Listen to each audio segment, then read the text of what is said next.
Okay, so good afternoon. So last meeting, we were able to finish the discussing all the labor standards, no, provided under the labor code. However, I would like to include this other important provisions that you need to know, no, in studying labor law. Okay, so one provision or topic is about flexible work arrangement. Okay, so this is an arrangement where the employee to can vary his arrival and departure time without affecting the core work hours as defined by the employer. So in other words, the employee can actually adjust, no, his work schedule, especially for those solo parents. So they are entitled to a flexible working schedule as provided in Section 6 of the Solo Parents Welfare Act of 2000. Okay, so this is the reason for this is the solo parents are they need to take care of their children, no? So they need to spend quality time with them. So they will be given privilege to have a flexible work arrangement. Then another uh, point that you need to understand also is about compressed work week. This is an arrangement whereby the normal work days per week is reduced to less than 6 days. The normal work hours per day is increased to more than 8 hours without overtime pay. And the total number of normal work hours per week remain at 48 hours. Although in following this compressed work week, there are conditions that you need to comply with, no? Like giving notice to the Department of Labor and Employment if you wanted to apply a compressed work week. Okay, so again, the compressed work week is actually adjusting the total number of days if you want to reduce it by increasing the total number of hours per day. So we already learned that the regular work hours or the standard work hours per day is 8 hours.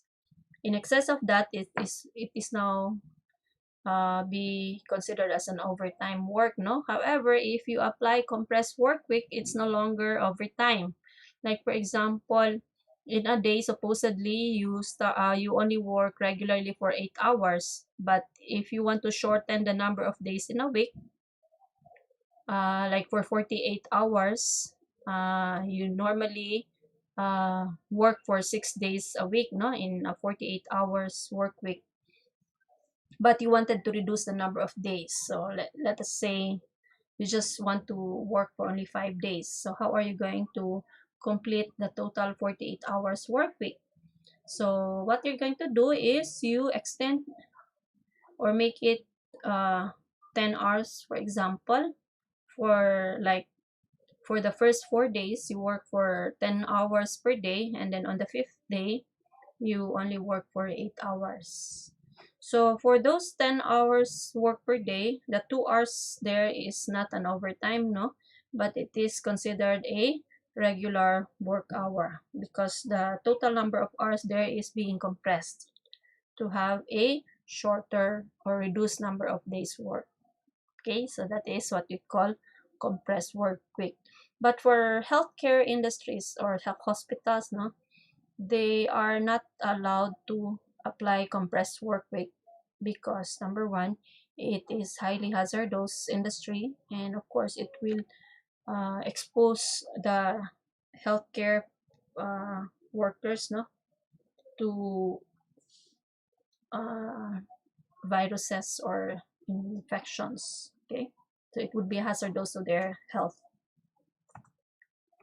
Now another uh, thing that point that you need to know also is the principle of non-diminution of benefits based on Article 100. So these are benefits granted voluntarily, regularly, and unconditionally, cannot be reduced or withdrawn before benefits given regularly, voluntarily, and become part of the terms and conditions of employment. Okay, so in other words, if there's already benefits given to you, and it was given voluntarily by the employer, and it was given regularly and conditionally, it cannot be removed anymore, no? Otherwise, it will constitute or violate this principle of non-diminution of benefit. So no violation if an employer reduces the bonuses it grants to its employees. The grant of bonuses is an act of liberality on the part of the employer and is entirely dependent on the profits. So in other words, if the company will decide not to give bonus on that particular year, then it is not a violation of this principle, since bonus is just discretionary, and it would depend on the company's profit. Okay, another example for this is like, for example, the salary, if for example, if you are given 15,000 a month salary, and because the company or your employer or superior finds you they are no longer satisfied with your performance, then they are going to reduce your salary. So instead of 15, they will just make it 13,000, because they feel your productivity is already worth 13,000, no? So it cannot be done, because again, it violates this particular principle. So you cannot reduce the salary of a particular employee or other benefits that the employee regularly already enjoying, receive. Okay, and another point is payment of minimum wage mandatory. So compliance with the minimum wage law is mandatory.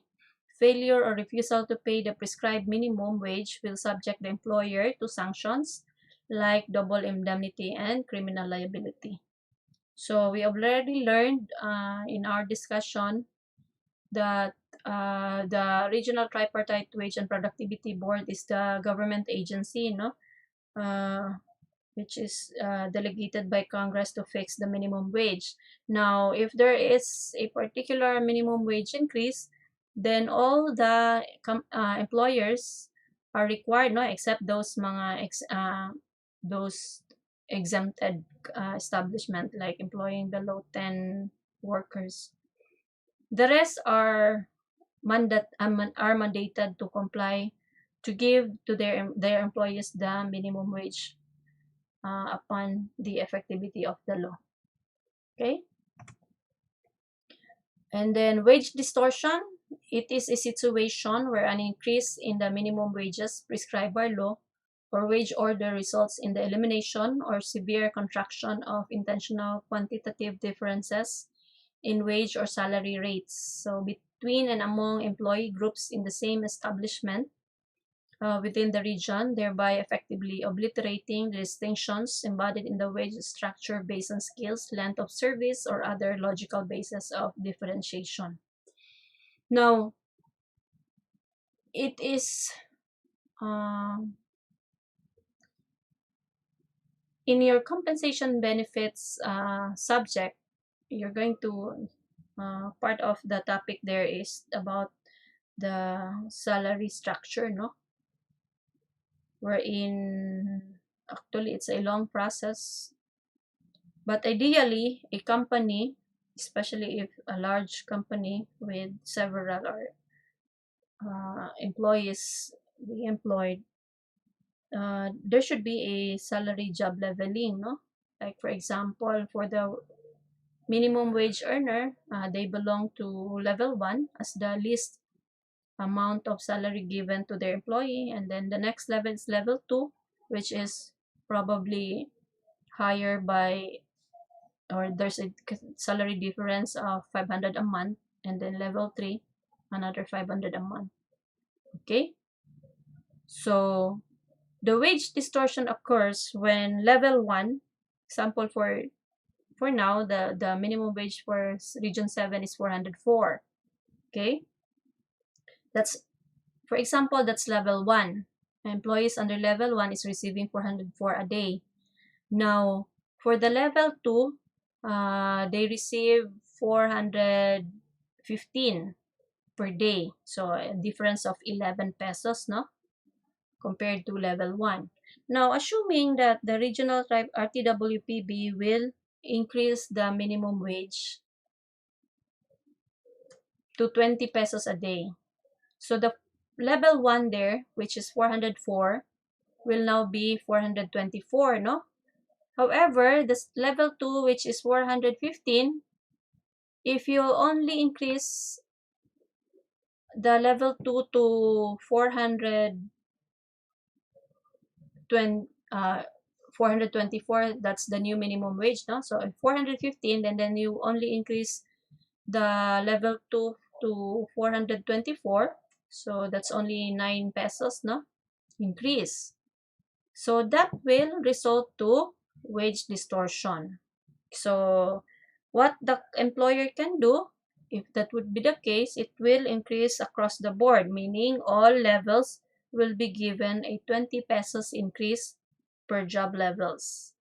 So meaning, if job level 1 has a new minimum wage now, which is 424, level 2 must have, for example, from 415 plus 20, that's 435 per day, and level 3, level 4, and so on and so forth. So that's how you address the wage distortion. However, if you are a company that has an established salary structure or job leveling, which is very good, so you don't need to, wage distortion is not an issue, no, because there are certain salary differentials which is big enough to address wage distortion issues. Okay. Now, another point is the weekly rest period. So it shall be the duty of every employer, whether operating for profit or not, to provide each of his employees a rest period of not less than 24 hours, consecutive hours, after every 6 consecutive normal work days. So in other words, so we have 7 days a week, no? So if the employee works from first to 6th day, the 7th day will be his rest day, no? And it should be 24 hours after the 6 consecutive work days. Okay, so at least 24 hours the employee must have his weekly rest day. Meal and rest periods. So every employer shall give his employees, regardless of sex, not less than 1 hour time off for regular meals, except in the following cases: when a meal period of not less than 20 minutes may be given by the employer, provided that such shorter meal period is credited as compensable work hours of work of the employee. So what does it mean? So normally, employees enjoy a 1-hour meal break, which is not compensable, meaning they are not paid, no? Like, for example, 8 a.m. to 5 p.m. So they have the 12 noon to 1 p.m. meal break, which is unpaid, no? Not compensable. However, if you work straight, like, for example, from 7 a.m. or 6 a.m. to 2, so that 8 hours work, no? So companies, instead of making it from 6 to 3 and then they will give 1-hour break, they prefer an 8-hour duty, no? So based on their work schedules. So if that would be the case, from 6 a.m. until 2 p.m., that's 8-hour work, they will only give you 20-minute break to do, to have your meal break, no? Or snacks or whatever. Okay? So the 20 minutes there will be paid, no? Or compensable. Okay? So other companies, they will give 30 minutes. So it would depend on the company policy, no? But according to law, if it's your meal period is only 20 minutes and falls within the working hours of the 8 hours minimum, it will be compensable.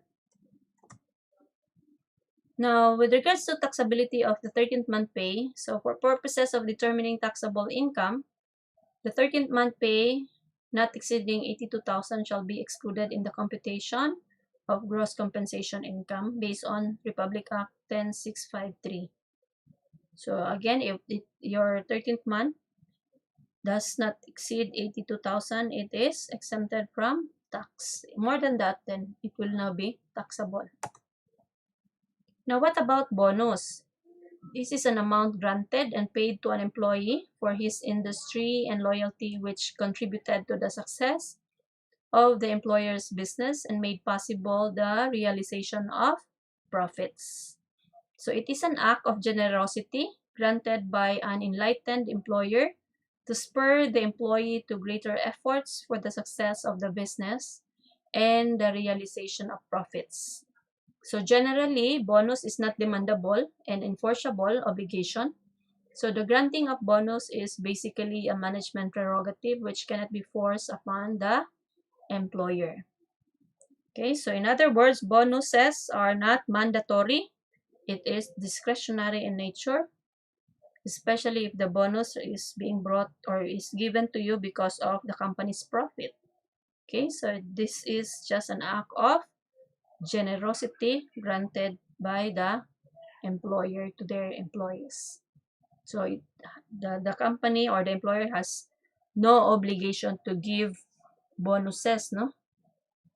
It would again depend on the company's or the employer's generosity. Now, we've heard about 14th month pay. There is no law that mandates the payment of 14th month pay. So verily, a 14th month pay is basically a bonus and therefore not demandable. So there are companies that gives their employees aside from the mandatory 13th month pay, they also give 14th, and others would give 15th or 16th month pay, no? But these are bonuses. Again, these are discretionary and they are not mandatory, no? So the employer has no obligation to give regularly those 14th month or 15th month pay. Now, with regards to wage deduction, no employer in his own behalf or in behalf of any person shall make any deduction from the wages of his employees except the following. So, worker is insured with his consent by his employer for union dues when employer is authorized by law or regulations. So, in other words, the employer cannot deduct, no, or cannot from the employee's salary any deductions. So there are only deductions that allowed by the law, no? So example for this one, for the first one, worker is insured with his consent by his employer. Next, specific example of this one is like, for example, health insurance or life insurance, no? Whatever the benefit given. And part of that benefit is the employee will pay premium fees or monthly premium fees to the insurance, no? Like for example, the employee is need to pay a premium fee of 500 per month, and then probably another 500 to be shouldered by the hospital, I mean the employer, you know. So it's 50-50 for the employer and the employee. Now for that premium fee, it should be paid monthly, you know. So with that, of course, with the consent of the employee,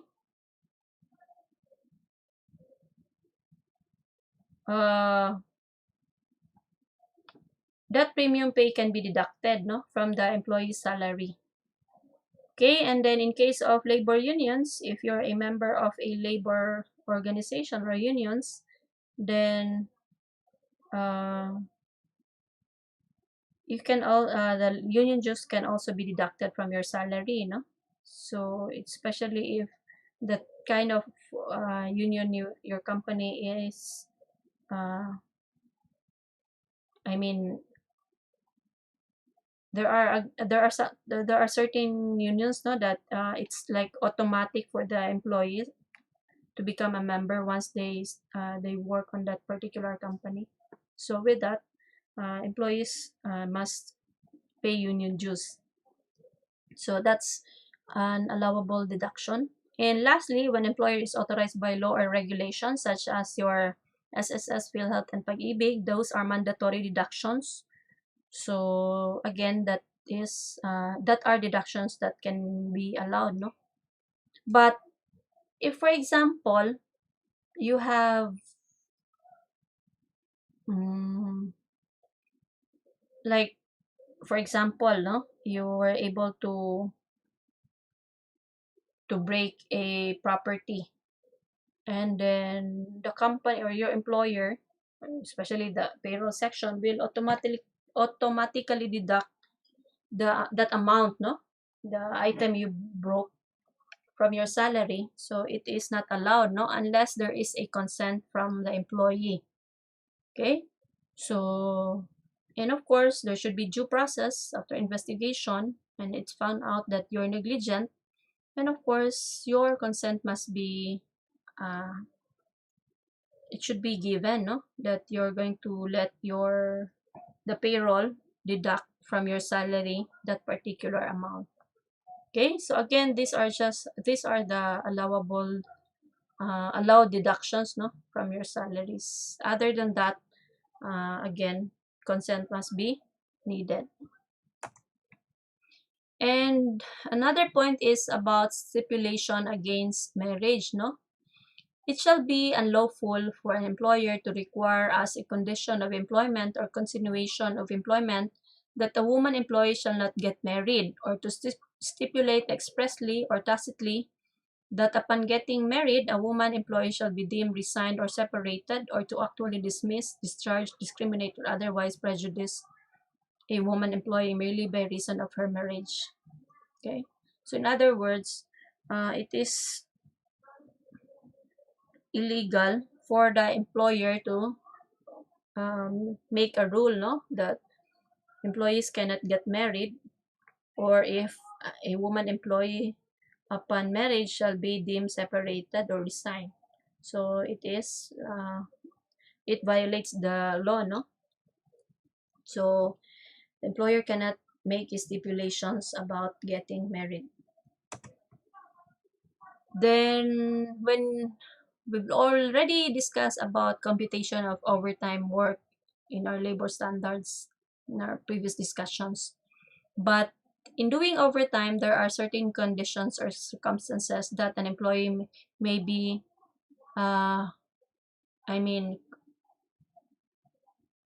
it will be compulsory, no, to render overtime, and these are the following circumstances. First is when the country is at war, or when any other national or local emergency has been declared by Congress or the chief executive. Okay. Second is when necessary to prevent loss of life or property, or in case of imminent danger to public safety due to actual or impending emergency in the locality caused by serious accident, fire, floods, typhoons, earthquake, epidemic, or other disasters or calamities.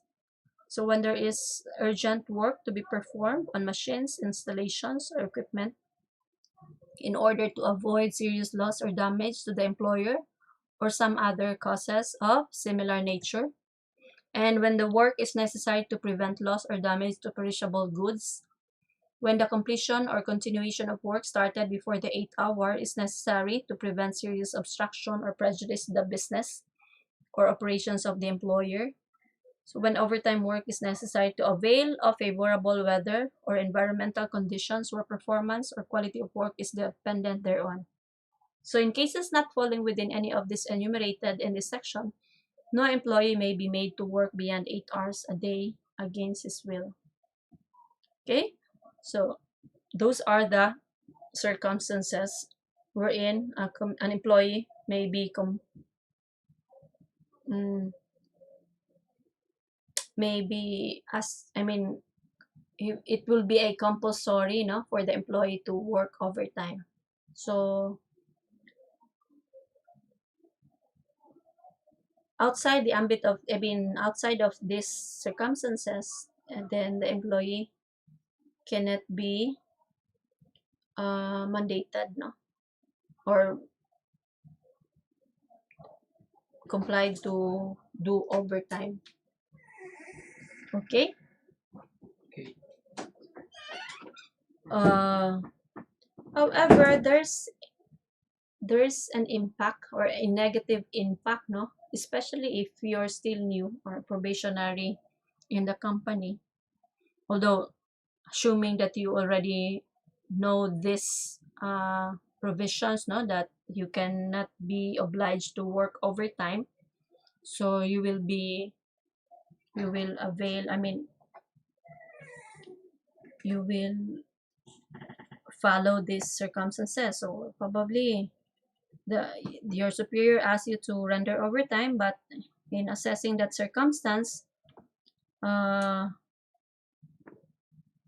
it's not it's not part of the circumstances. So you will probably say, no, I will not do overtime because it's not an emergency reason or whatever.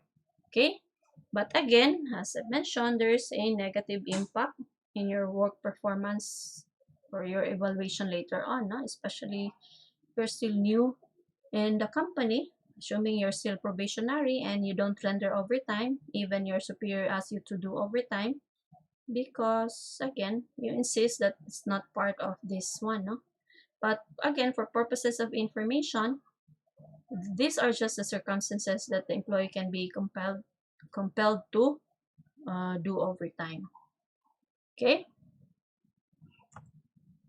Now, another point is contracting or subcontracting. So, this is an arrangement whereby an employer engages the services of a contractor who undertakes to perform a certain work or task or job on his own account under his own responsibility, free from the control and direction of his employer in all matters except as to the result of the work. So in contracting or subcontracting, there are actually trilateral relationship, no? The principal who decides the job to be contracted out, the contractor who undertakes to perform the job, and the workers of the contractor who accomplish the job. For example of this is like security service agencies or janitorial services, no? Or a subcontractor if you have projects, build a particular facility. So the principal there, for example, if CIT University, no, and then they have the security agency, which are, or I should, let's use the janitorial services, which is I think Pakubas, no. So the principal there is CIT University, and then the contractor is the Pakubas Janitorial Agency, and of course the workers who are the janitors. So those are the trilateral relationship in a contracting or subcontracting. So these are permissible contracting businesses, no?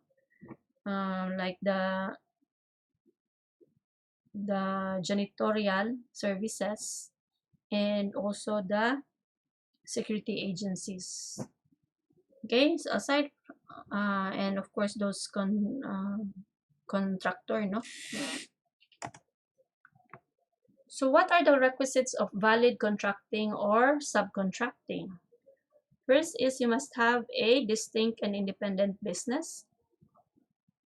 You must have substantial capital, tools, equipment, work premises, and other necessary materials to carry out the contracted services, and must undertake to perform the job or service free from control and direction of the principal in all matters except as to the result thereof. So in other words, to be a authorized contractor, of course, aside from you must be registered, no, to the Department of Labor and Employment, you must have the following requisites, which is again, you must have a distinct and independent business.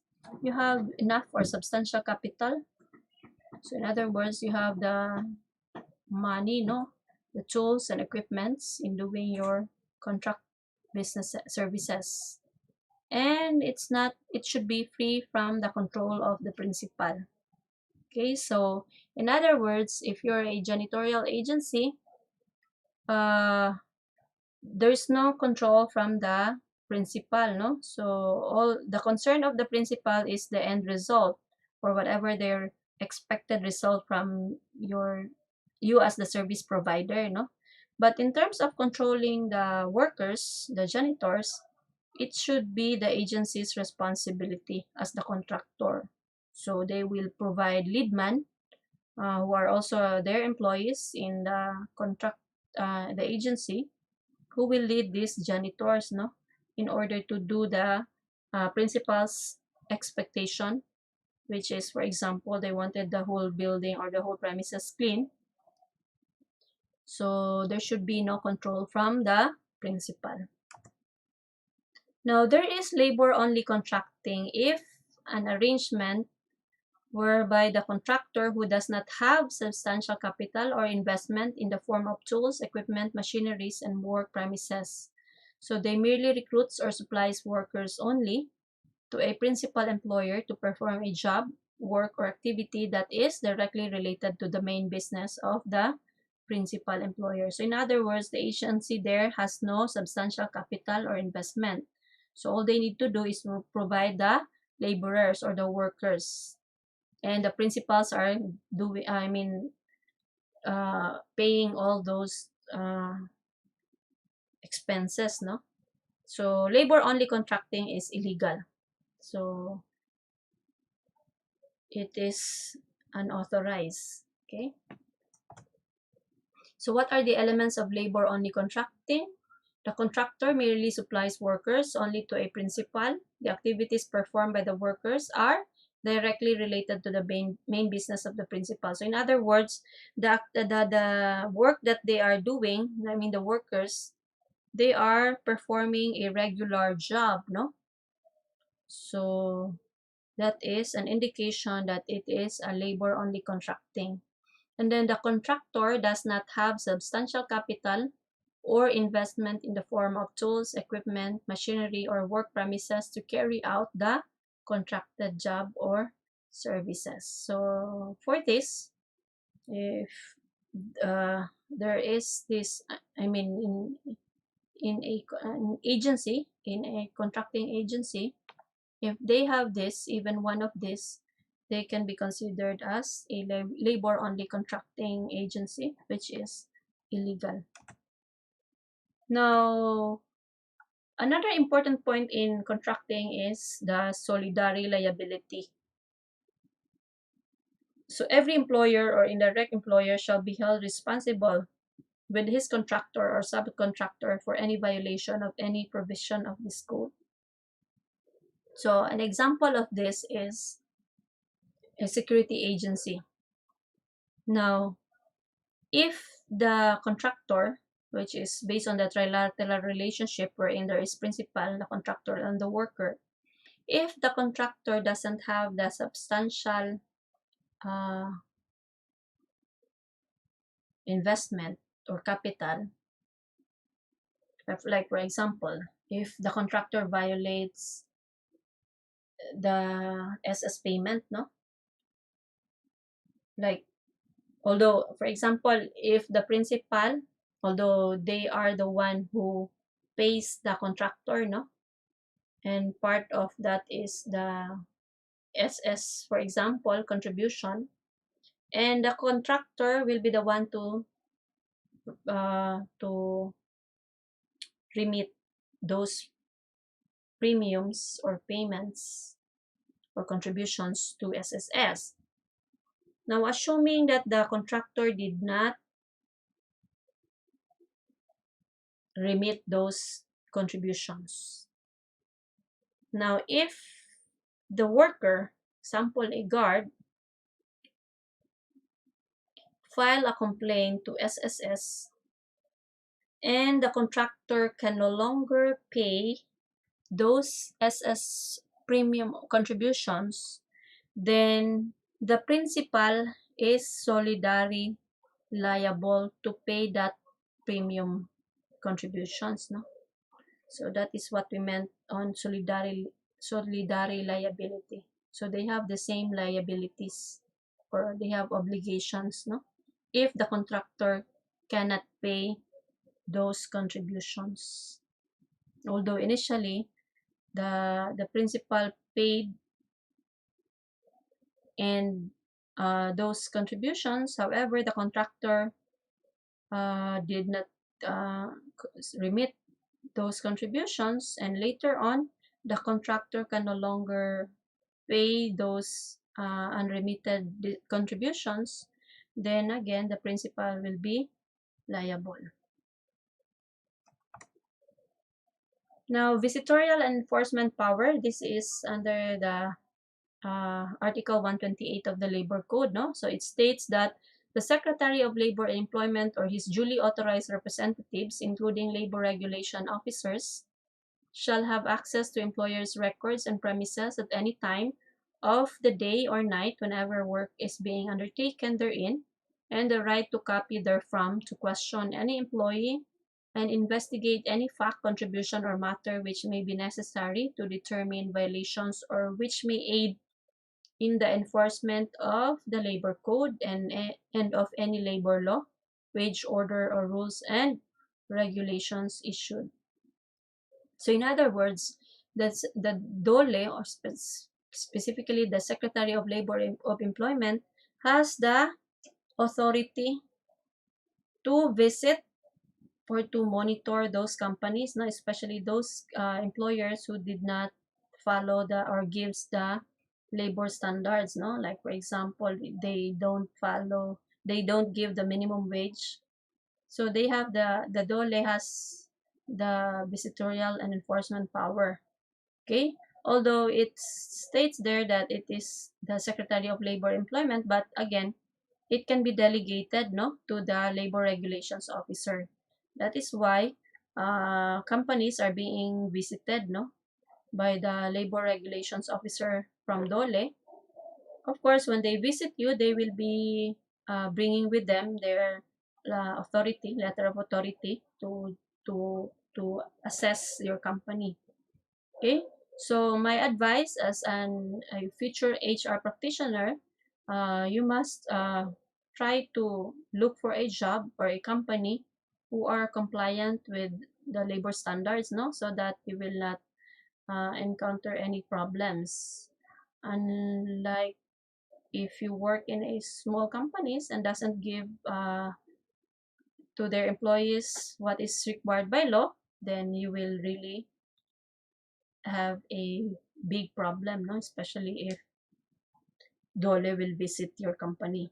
Okay, so to guide you, you can download the form, no, the checklist by the DOLE, so that you will know what are those things that DOLE requires for an employer to give, no.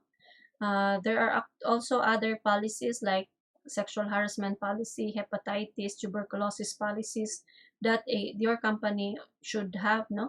So there should be an existing policy on those provisions. Okay, so again, you can download those form. I forgot the name of the form, but it lists down all the requirements during a assessment of the labor regulations officer. Okay, so again, you must be compliant. You must give those standard benefits to your employees, no?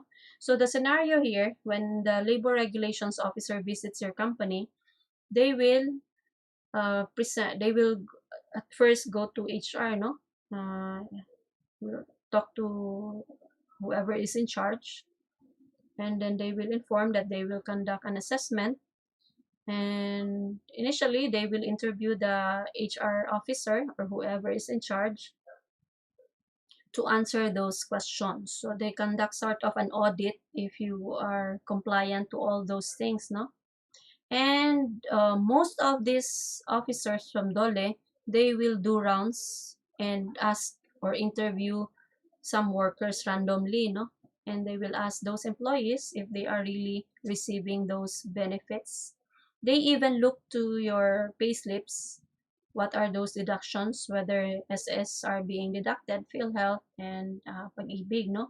And of course, the minimum wage if you are paid based on the minimum or above minimum. So once you are underpaid, then they will make a decision or recommendation that you must pay the employees based on the minimum wage, and it will be retroactive. In other words, it will start from the effectivity of the minimum wage, and it will be paid until present, no? So that's the problem if you're not compliant. Okay, so my advice again, you look for a company that are compliant to the labor standards. Okay, and DOLE also has the adjudicatory power. So it is the authority given to DOLE regional director to hear and decide money claims not exceeding 5,000 filed by employees who have already been separated from service and who do not seek reinstatement anymore. So in other words, for those employees who are already separated from the company and they will file a complaint to the DOLE regional office, and then, for example, their last pay was not given, which is below 5,000, no? Or 5,000 at least. So if the company or his employer did not give his last pay, then what the employee can do is go to the regional office of DOLE and file a complaint, a money claims, so that the employee will be filed, no? But these cases, if the employee doesn't seek reinstatement, no? If the employee seek for reinstatement or wanted to go back to work, then it will be filed sa NLRC, not with the DOLE regional office. So again, money claims not exceeding 5,000 and do not seek reinstatement. So again, that's the adjudicatory power of the DOLE regional director. Okay, so that ends our topic for today. So next meeting, we'll start discussing the labor relations, which is the second part of the subject. So we're done already with the labor standards. And then again, on the next, next meeting, we'll start discussing the labor relations. So again, I hope you have taken notes and taken notes of your, while listening, you record some questions. So again, send your questions or PM it to me through our group chat, or send it to, or give it to our class Bidal, no? So that I can answer your questions through audio clips, which will be sent in our group chat. Okay, so that ends our discussion for today. So enjoy the rest of the day. Thank you.